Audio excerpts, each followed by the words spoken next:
আল্লাহর বান্দি, ভালো বাবার সন্তান, বিবাহের পরে স্বামীর ঘরে আসছেন।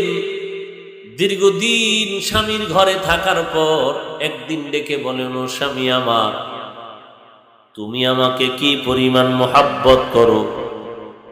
স্বামী ডাক দিয়া বলে, ও স্ত্রী, কেমনে বুঝাই তোমাকে কি পরিমাণ মোহাব্বত করি?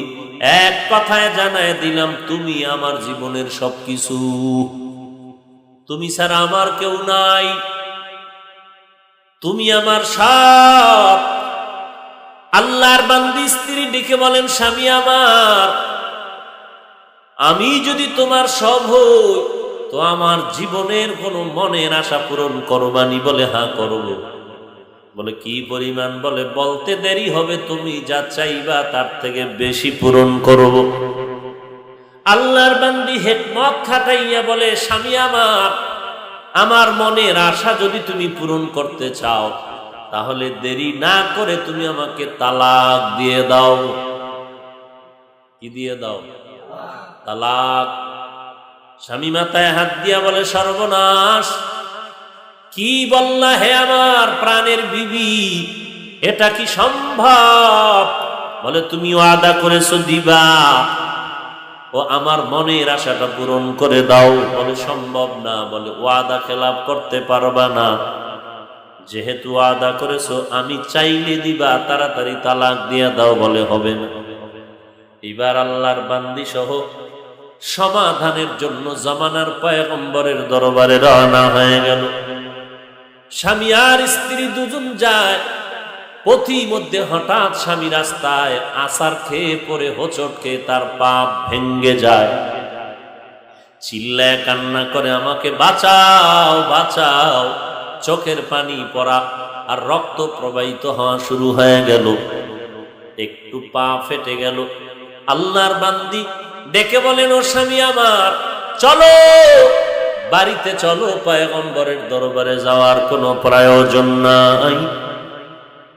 বাড়িতে যাওয়ার পরে স্ত্রী ডাক দিয়ে কয়, স্বামী আমার, আমাকে তুমি মাফ করে দাও। আমি যে কথাটা বলে তোমার সামনে ব্যক্ত করেছি, উড্ড করে নিলাম, তুমি মনে কোনো পেরেশানি নিও না।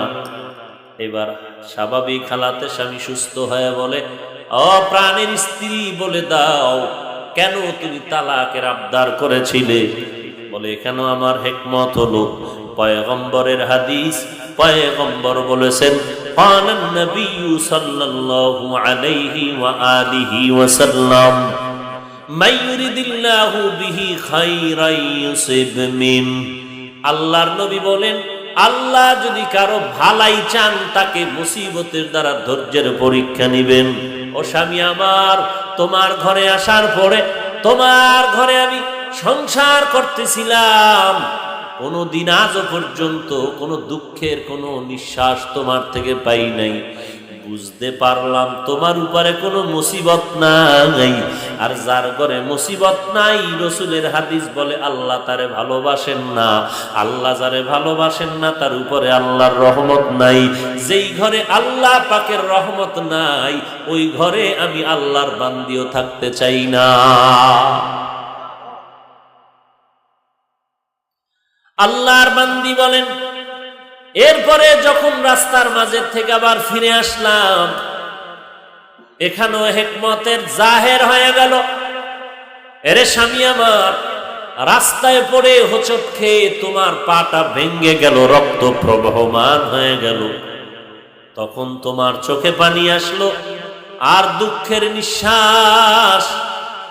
তখন আমি বুঝতে পেরেছি আল্লাহ পাক তোমার উপরে রহমতের নজর দিয়ে তাকাইছেন, মুসিবত দিয়েছেন।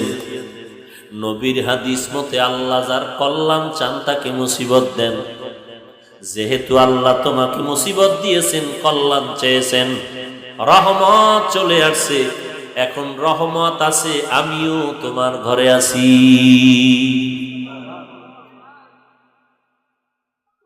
ও যুবক, যারা বিবাহ করেছেন, এমন একজন আল্লাহর বান্দি যদি পাইতেন যে আপনি দোকানদারি করবেন আর আপনার স্ত্রী ঘরে বসে নামাজ পড়ে দোয়া করবে, আল্লাহ আমার স্বামী বাজারে যায়, সারাটা দিন দোকানদারি করে, কত মানুষ দুইটা বকা দেয়, গালাগালি করে, ঝগড়া করিয়া, এরপর বাসায় এসে তো মনটা খারাপ করে না, হাসি মুখে এসে খানা দেয়, বাজার পাঠায় দেয়।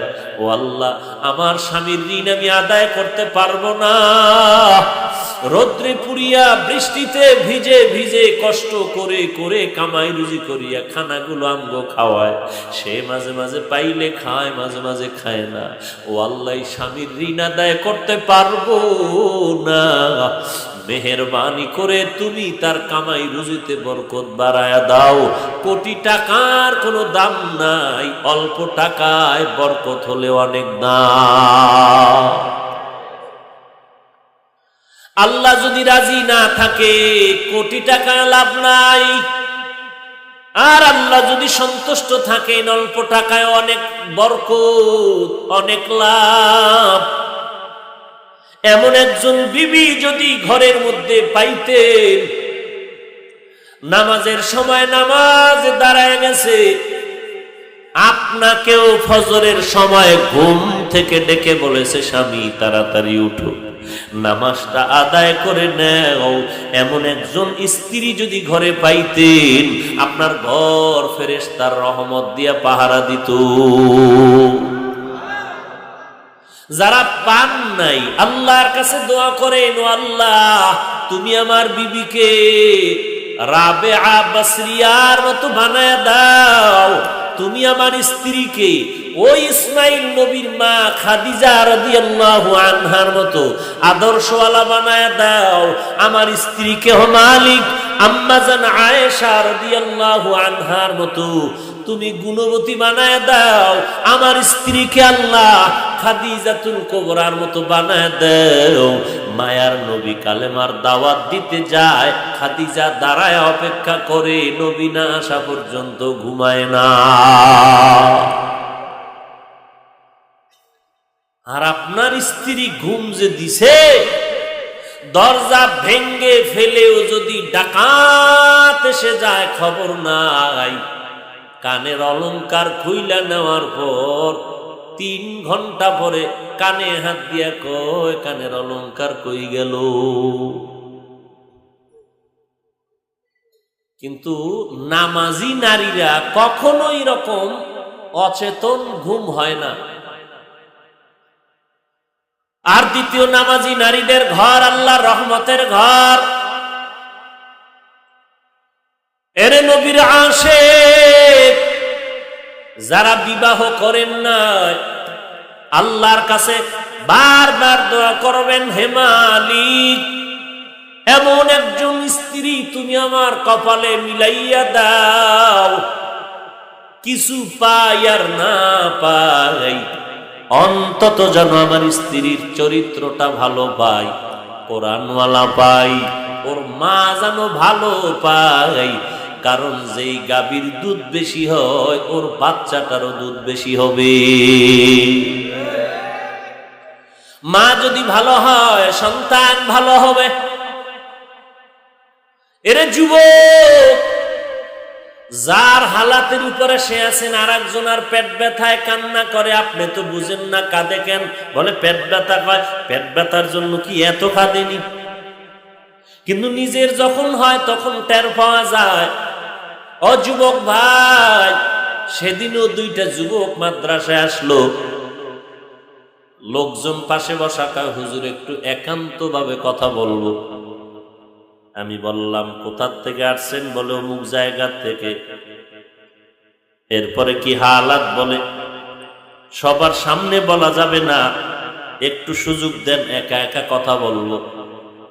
আমি বিদেশে থাকতাম, কিছুদিন পর আবার চলে যাব, কুমিল্লা জেলার অমুক থানায় আমার বাড়ি।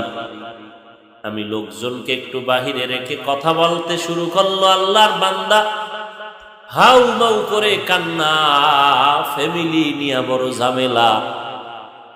এমন বউ বিয়া করছি নিজের আপন মা বাবারে গালাগালি ছাড়া কথা বলে না। মা বাবা বৃদ্ধা হয়ে গেছে, বুড়া হয়ে গেছে, আমরা বাহিরে থাকি, টাকা পাঠাই, মায়ের মুখে 2 লোকমা খানা দেওয়ার কোনো লোক নাই। অথচ বিবাহ করলাম, আমার ভাইও বিবাহ করেছে, একটা কথাও শুনতে রাজি না। কি বিপদ!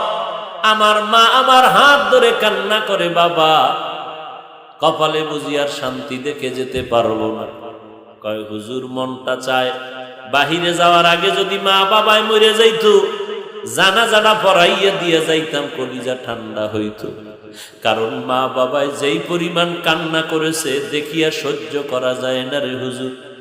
ফ্যামিলি নিয়ে বড় ঝামেলায় পড়ে আছি। ও যুবক, টাকার বাহাদুরি দিয়া কোনো লাভ নাই।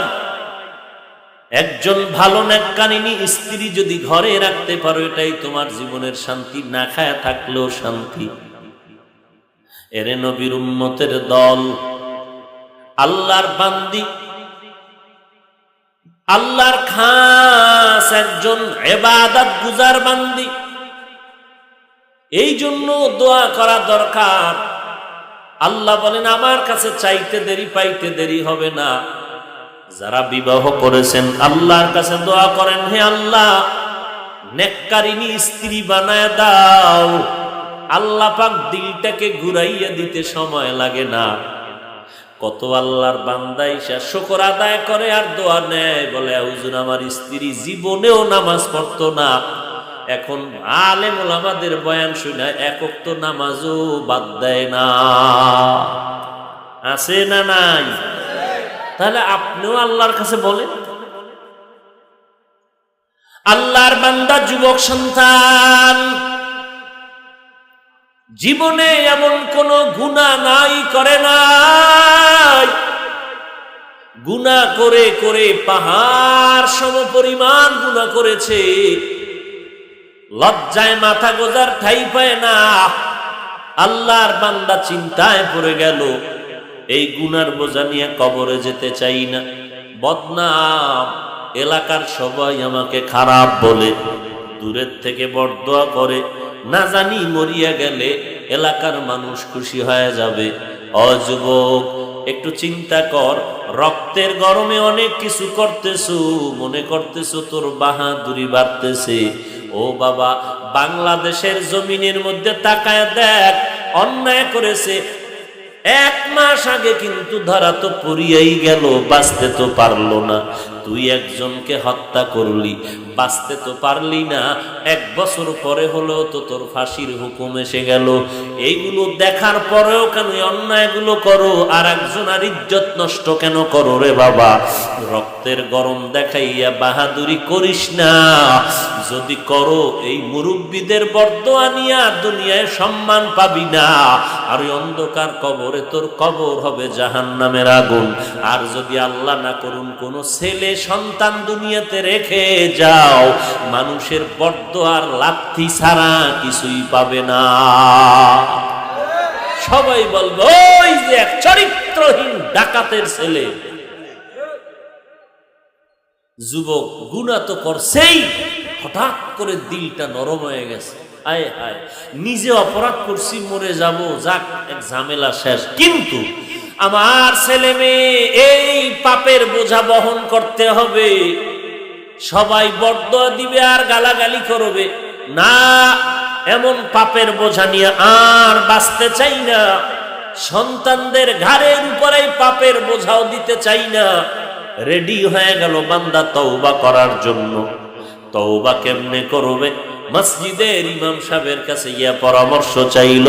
ইমাম সাহেব ডেকে বলে, এরে যুবক, যাও, তোমার জীবনের পরিবর্তন যদি চাও, উপরে একটা টুপি আর পাগড়ি আর লেবাস লাগাইলে হবে না। যে আসল জিনিসটা তোমার পরিবর্তন লাগবে, ওই আসল জিনিসের নাম হলো তোমার অন্তর। তোমার কলবটারে ধোলাই করা লাগবে। অন্তর যদি তোমার পরিবর্তন হয়, দিল ভালো হয়ে যাবে, পুরা মানুষটা ভালো হয়ে যাবে। এরে নবীর উম্মতের দল, আল্লাহর নবী এই জন্য বলেন, সাবধান হে মানুষ, আলা ইন্না ফিল জাসাদি মুদগা ইজা সালুহাত সালুহাল জাসাদু কুল্লু ওয়া ইজা ফাসাদাত ফাসাদাল জাসাদু কুল্লু আলা ওয়া হিয়াল কলব।